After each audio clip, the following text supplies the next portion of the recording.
என் இனிய குழந்தையே, இலக்கை தெளிவாக வைத்திருங்கள். எதை அடையப் போகிறோம் என்பதில் தெளிவு இருக்க வேண்டும். ஒரு பெரிய இலக்கை சிறு சிறு பகுதிகளாக பிரித்து செயல்பட்டால் அதை அடைவது எளிதாகும். கவனச் சிதறல்களை தவிர்த்தல். இன்று பல விஷயங்கள் நம் கவனத்தை திசை திருப்பும். உதாரணமாக, தேவையற்ற சமூக ஊடக பயன்பாடு. ஒரு நேரத்தில் ஒரு வேலையை மட்டும் முழு கவனத்துடன் செய்து முடிக்க பழகுங்கள். நல்ல நண்பர்களின் சேர்க்கை.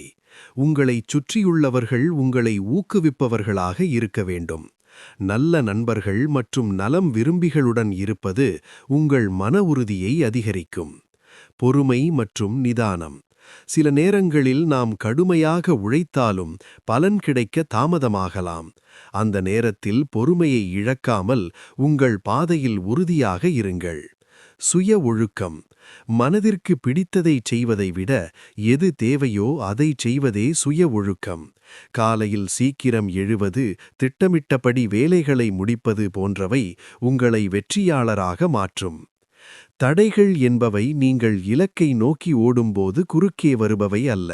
அவை உங்கள் இலக்கை இன்னும் வலிமையாக்க வருபவை. நல்லதே நடக்கும். ஓம் சாய்ராம்.